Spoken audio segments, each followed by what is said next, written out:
An-nuru jundul qalb. Cahaya keilmuan itu, cahaya makrifat itu jundullah, tentara Allah. Jundul qalbi, tentara qalbu. Tentara butuh komando nggak? Butuh komando. Betul, beneran. Maka ini qalbu harus dilatih mengomandoi nur. Butuh mursyid, syekh yang membimbing dia. Kalau enggak nanti ketika ada cahaya yang tadi tidak terlihat namanya kasyaf. Paham? Kalau sesuatu terlihat, kolbunya belum terlatih, nanti kolbunya akan tersesat pada kasyaf syaitan. Nah, kasyaf ini terbagi, ya, kasyaf, apa arti kasyaf? Terbukanya tabir gaib. Kasyaf, ya,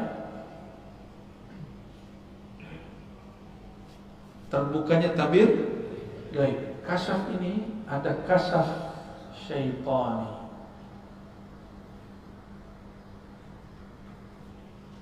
Bukan Pak Tony, ya, yang tersinggung nanti Pak Tony. Ada kasyaf, ada banyak ini. Malaki, malaikat. Kasyaf malaikat biasanya dengar zikir.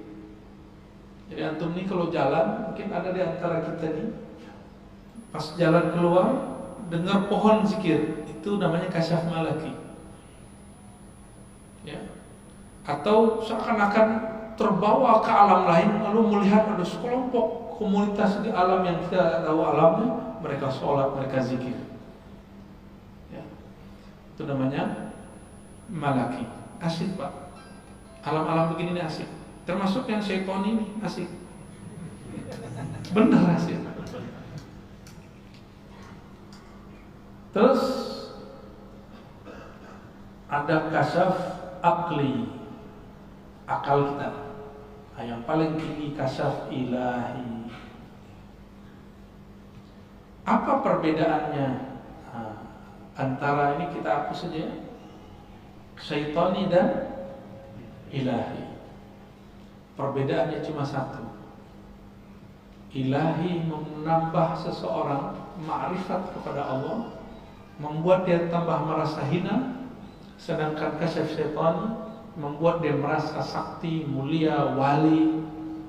Dia merasa dirinya lebih tinggi dari wali manapun. Syaitani ini biasanya dicirikan dengan melihat aib-aib orang. Makanya kita tegur kalau ada murid lagi zikir, terus dia melihat kawannya berwajah hitam. Saya bilang itu setan yang datang, supaya kamu tengkar dan suuzon kepada kawanmu itu. Ya, jadi jangan langsung percaya. Ciri-ciri kasyaf syaitani, terbukanya aib orang lain, dah gitu aja. Jadi kalau setiap aib itu bukan dari Allah. Dan biasanya kalau itu dari Allah, dia berbicara aib, tapi nggak disebutkan orangnya, cuma dikasih simbol-simbol. Suatu kali saya diuji oleh Allah, harus mundur dari semua jadwal saya karena diperintahkan guru. Lalu saya menyarankan orang khidmah kepada guru saya untuk nggak percaya kepada panitia yang di sana, karena mereka menurut saya tidak terpercaya. Tapi saya dianggap suul adab dan saya ridho. Tapi sebelum saya meridho itu, tiba-tiba Allah kasih penglihatan. Lagi tadi sebelum kayak kita datang ke masjid 15 menit sebelum azan, saya zikir 15 menit, tiba-tiba Allah tunjukkan. Habis lagi zikir, tidak tidur. Ada orang kayak santri cium tangan guru saya, tapi lidahnya seperti ular. Tapi orang ini nggak kelihatan wajahnya siapa. Nah, ini berarti dari Allah. Karena saya tidak kemudian bersuuzon kepada siapapun. Cuma kemudian mencari-cari ini siapa. Karena Allah Ta'ala yang menurunkan, maka kita katakan, ya Allah, bimbing aku di jalan. Jangan sampai menyalahkan orang yang tidak salah. Bantu menyelesaikan masalah. Ternyata betul, bertahap Allah bukakan siapa orangnya, tanpa perlu saya ngomong.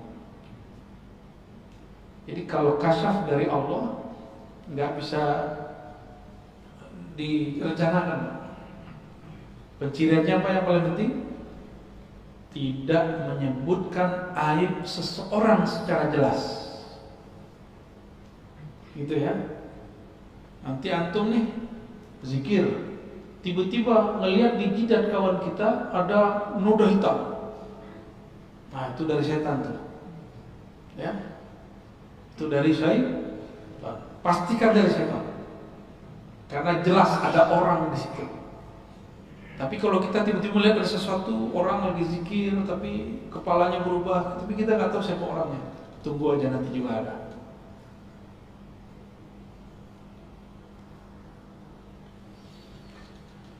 Cahaya itu tentara qalbu, kama anna zulmata jundun nafs. Sebagaimana kegelapan adalah tentara jiwa, diri, nafsu. Berarti ada dua tentara ya. Tentara dalam bab ini itu persis seperti tentara dalam pemahaman militer. Dia punya serangan. Itu zulmah, kegelapannya ini. Dia bisa menyerang, Pak. Masuk lewat pikiran, masuk lewat telinga, masuk semua. Dan serangannya bertubi-tubi. Kalau orang berzikir dengan nafsunya, pengen jadi wali, nanti pas lagi zikir, kamu wali.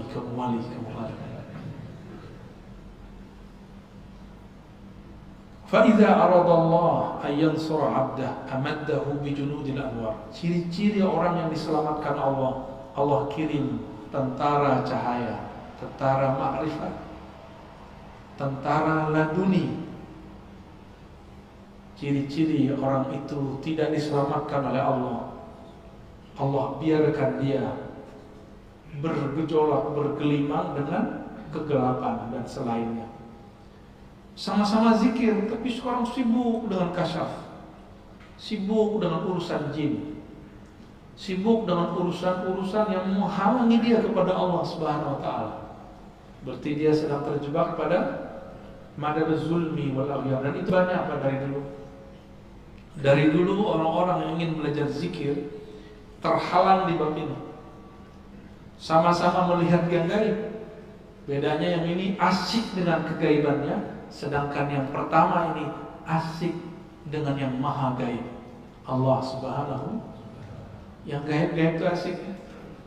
Kalau dulu anak kecil petak umpet cari yang gak kelihatan, kan gaib juga. Petak umpetnya ahli zikir pengen cari-cari khadamnya orang. Cek nih, cek, wah kamu punya khadam nih 1000. Cek, oh kamu punya jenazah. Asik gitu Pak, asik bener. Saya kan mantan. Ntar cek lagi, wah ini cincinnya di sini nih. Nah, saya di sini aja.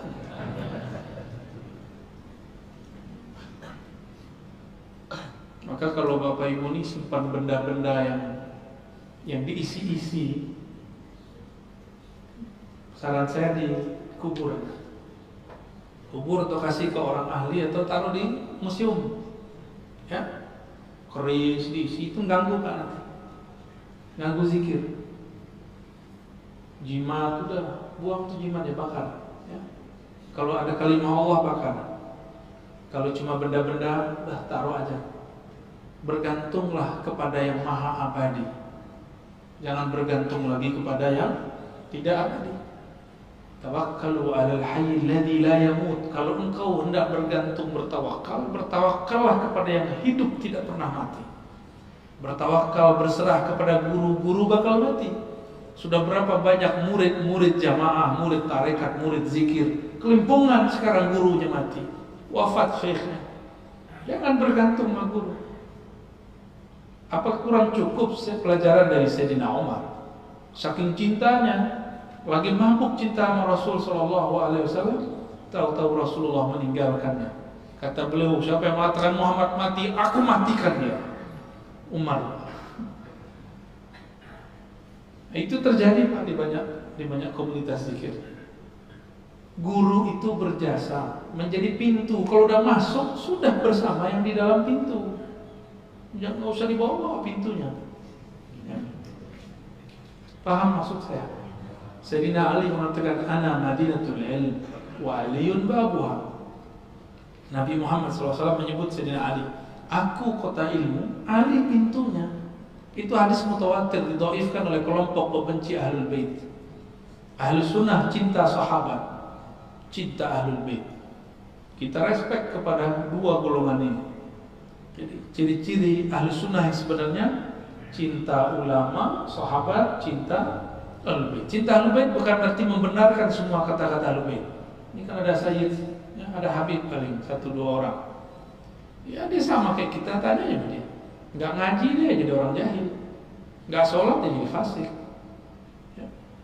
Sama, bahkan dosanya lebih besar dari kita karena di dalamnya ada darah Rasulullah Sallallahu Alaihi Wasallam. Emang enak jadi Habib? Ya. Kawan-kawan mau jadi Habib atau Habib palsu, Habib PA atau ya. Emang kalau udah pakai gamis jadi Habib, pakai jenggot, tabarakallah, masyaallah.